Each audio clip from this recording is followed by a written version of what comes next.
৩৬৫ জন প্রশিক্ষক একসঙ্গে চাকরি হারালেন। কোথায় গেল সেই ডিজিটাল শিক্ষার স্বপ্ন? সম্প্রতি একটি অত্যন্ত উদ্বেগজনক ঘটনা সামনে এসছে, যেখানে প্রায় ৩৬৫ জন স্কুল কম্পিউটার প্রশিক্ষক একসঙ্গে তাদের চাকরি হারিয়েছেন। এই ঘটনাটি শুধু কয়েকজন কর্মীর চাকরি হারানোর বিষয় নয়, বরং এর সঙ্গে জড়িত রয়েছে গোটা শিক্ষা ব্যবস্থার ভবিষ্যৎ এবং ডিজিটাল শিক্ষার প্রসারের প্রশ্ন। জানা যাচ্ছে, এই প্রশিক্ষকরা দীর্ঘদিন ধরে বিভিন্ন স্কুলে কম্পিউটার শিক্ষা দায়িত্বে নিয়োজিত ছিলেন। তারা মূলত একটি থার্ড পার্টি বা এজেন্সির মাধ্যমে নিযুক্তপ্রাপ্ত ছিলেন এবং আইসিটি প্রজেক্টের অধীনে কাজ করছিলেন।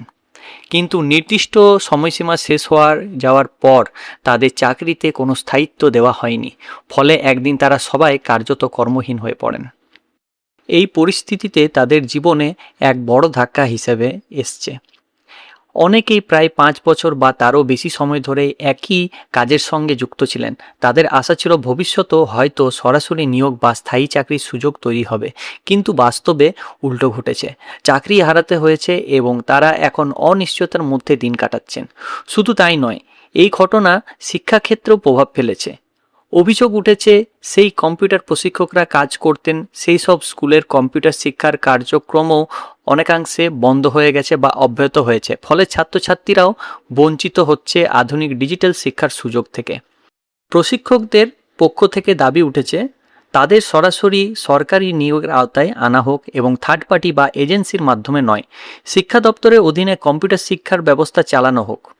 তারা মনে করেছেন, এইভাবে কাজ চালালে চাকরির নিরাপত্তা যেমন থাকবে, তেমনি শিক্ষার মানও উন্নত হবে। একই দিকে সামনে রেখে তারা বিভিন্ন দপ্তরে আবেদন জানিয়েছেন। মুখ্যমন্ত্রী, শিক্ষা দপ্তরের আধিকারিক এবং অন্যান্য সংশ্লিষ্ট কর্তৃপক্ষের কাছে স্বাক্ষরলিপিও জমা দেওয়া হয়েছে, কিন্তু এখনও পর্যন্ত তাদের দাবির কোনো সুস্পষ্ট সমাধান পাওয়া যায়নি বলে অভিযোগ। ৩৬৫ জন প্রশিক্ষকের জীবন অনিশ্চয়তা শুধু তাদের ব্যক্তিগত সমস্যা নয়, এর প্রভাব পড়েছে তাদের পরিবারেও। তাদের পরিবার এখন আর্থিক সংকটে ভুগছে।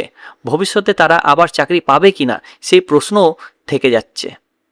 অন্যদিকে এই ঘটনাটি একটি বড় প্রশ্ন তুলে দিচ্ছে, যেখানে একদিকে সরকার ডিজিটাল শিক্ষা প্রসারের কথা বলছে, সেখানে এই ধরনের প্রশিক্ষকদের চাকরি হারানো কতটা যুক্তিযুক্ত? যদি প্রশিক্ষকই না থাকে, তাহলে কিভাবে স্কুলে কম্পিউটার শিক্ষা চালু থাকবে?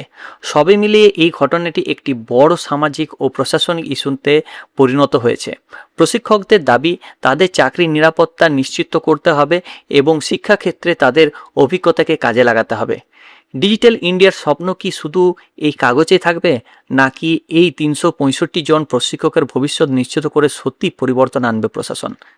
ঘটনাটি ঘটেছে আমাদের প্রতিবেশী রাষ্ট্র ত্রিপুরার মধ্যে। আপনারা কি বলতে চাইছেন?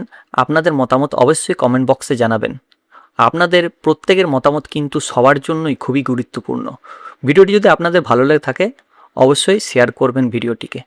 সো ভালো থাকবেন, সুস্থ থাকবেন। ধন্যবাদ। আশা করছি এই ভিডিওটা আপনাদের ভালো লেগেছে। যদি ভালো লেগে থাকে, অবশ্যই চ্যানেলটিকে লাইক, কমেন্ট এবং সাবস্ক্রাইব করবেন এবং পাশে যে বেল আইকন রয়েছে সেটাকে ক্লিক করবেন নিয়মিত সবার প্রথম সঠিক আপডেট পাওয়ার জন্য। সো থ্যাংক ইউ, ধন্যবাদ এই ভিডিওটা শেষ অবধি দেখার জন্য।